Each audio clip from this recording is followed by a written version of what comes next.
Bienvenidos a todos nuestros televidentes a nuestro consultorio legal. Aquí junto al especialista vamos a conocer en qué consiste el parricidio. Nos acompaña esta mañana el abogado Mario Cabrera, con quien vamos a desarrollar este segmento. Una vez más, Mario, bienvenido a Como en Casa. ¿Cómo estás? Lía, muy buenos días. Muy contento de volver.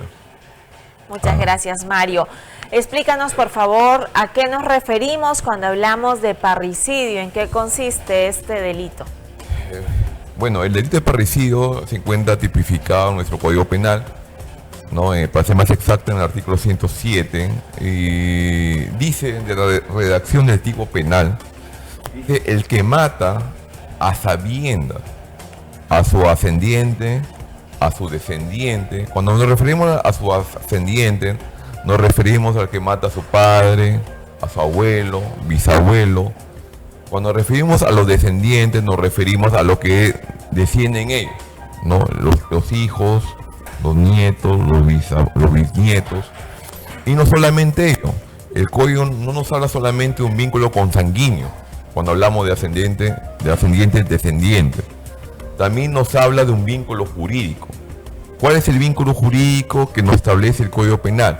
Nos habla de un hijo natural y un hijo adoptivo. El hijo natural es un vínculo consanguíneo, pero el hijo adoptivo no es. Y también nos habla, o también con aquella persona que haya mantenido un vínculo de cónyuges, es decir, de casados o de convivencia. ¿Cómo se castiga o cuál es la pena que se le da a aquella persona que ha caído en ese delito? Sí, el código dice una pena básica, por decirlo así, para que me entiendan el público. Hablaba una pena no menor de 15 años, pero cuando existen agravantes que nos dirija al artículo 108, que es el delito de asesinato, homicidio calificado, la pena ya no es de 15 años mínimo, la pena sería de 25 años mínimo, siempre y cuando concurra alguna de las agravantes del artículo 108, que es el delito de asesinato, o también se lo conoce como homicidio calificado, ¿no? O sea, parricidio sería uno y asesinato otro. Claro, pero el artículo 107 también nos dirige al artículo 108, siempre y cuando exista una de las agravantes del artículo 108. La pena se incrementa, pena mínima. Ok. ¿Y hay algún tipo de consideración también con aquellos que ya están pues dentro de prisión, pagando pues estos años que le corresponden, privados de su libertad, de repente por buena conducta, qué sé yo? ¿Son aptos? Sí, existen beneficios penitenciarios. Por ejemplo, existe la figura de la semilibertad, cuando cumple la tercera parte de la pena, la semilibertad cuando cumples más de la mitad de la pena, ¿no? Y existen otros beneficios, ¿no? Claro, ellos podrían salir antes de tiempo, pero siempre y cuando se acojan a este beneficio, y como tú lo dices, siempre y cuando laboren en el penal, cumplan sus estudios, no tengan sanciones dentro del penal, no tengan, ¿no? Ciertos requisitos, ¿no? A efecto de que el INPE haga un informe favorable y pueda ser evaluado por el juez y pueda decidir si le da libertad antes de culminar el plazo de la sentencia o no. Mario, ¿qué pasa de repente si la figura es la siguiente, ¿no? En este caso, el hijo ha sufrido de violencia de cualquier tipo, supongamos, todo el tiempo, por buena cantidad de años, ¿no? Y pues se atreve a atacar a sus padres, ¿no? ¿Se consideraría igual esto como parricidio? Claro, el Código Penal, y veamos, Lian, el caso de Yamoja, la hija de una jueza, de un juez, mató a su madre, ¿no? Él estuvo pagando su pena, ¿no? Entonces, si considera el código, por más que tú hayas sufrido eso no te hace incapaz de recibir una sanción, porque el hijo tuvo la oportunidad quizás de poner fin a esto, pero no lo ha hecho, y la salida no es matar a su padre ni a su madre, claro, ¿no? Sí. Ahora, pueden también, como parte de su defensa,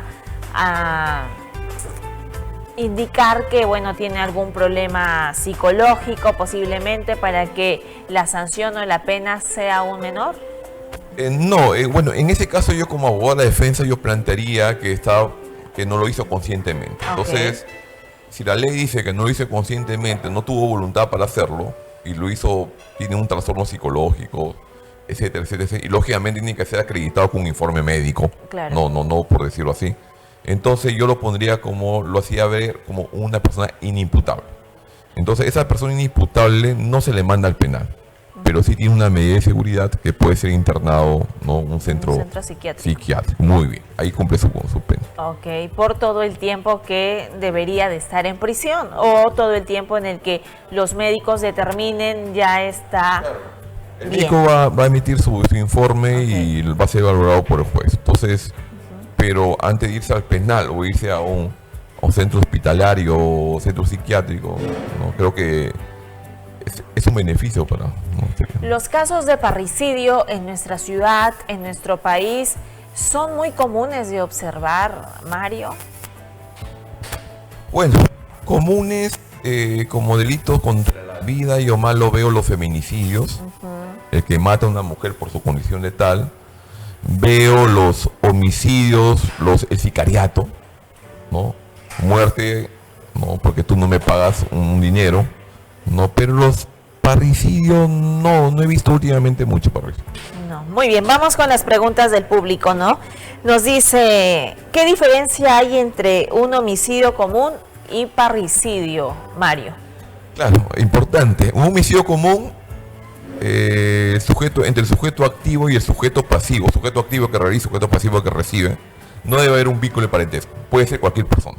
Porque el delito común, que es el homicidio simple, que dice, el que mata a otro, no dice si tiene que ser primo, familiar, no dice nada. Ajá. En cambio, en el parricidio sí tiene que haber un vínculo consanguíneo o un vínculo jurídico con el sujeto, con la víctima, ¿no? Ok, muy bien. Entonces, solo si los une algún lazo de familiaridad. Se podía encuadrar en parricidio. Ok, vamos a complementar lo que ya Mario nos está comentando con el video preparado por nuestro equipo. Veamos.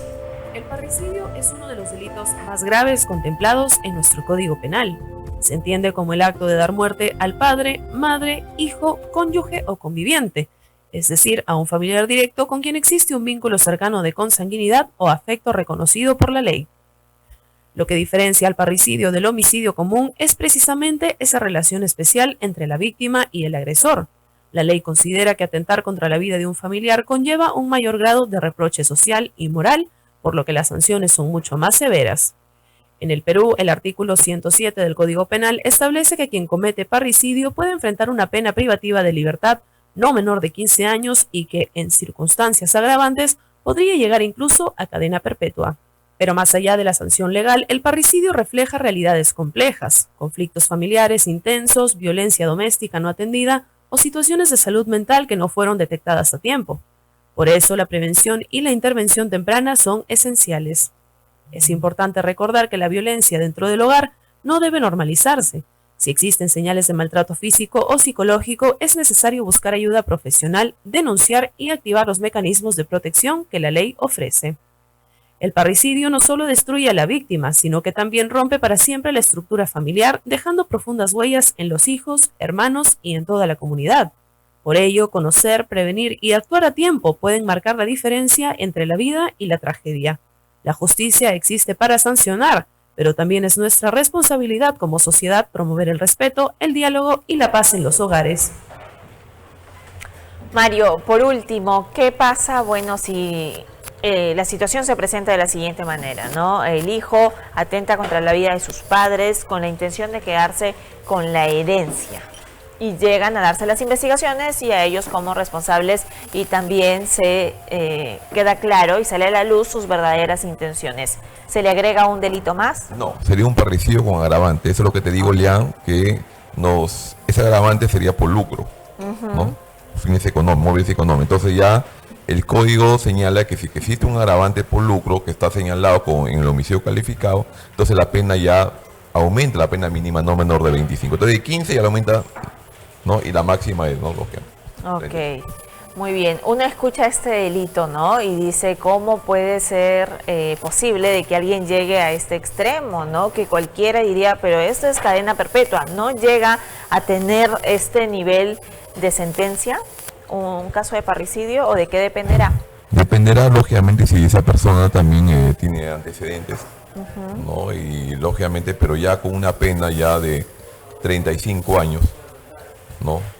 Una pena de 25 años mínima, ¿no? Entonces ya creo que considero bastante, ¿no? Muy bien, Mario, muchísimas gracias por habernos acompañado en este segmento. Te esperamos pronto para tratar un tema dentro de tu especialidad. Quiero mandar, antes de terminar, quiero mandar un saludo a los fieles oyentes de Sol TV, siempre que está con Sol TV, Yexi Monzón y a mi gran amigo Alex Ruiz.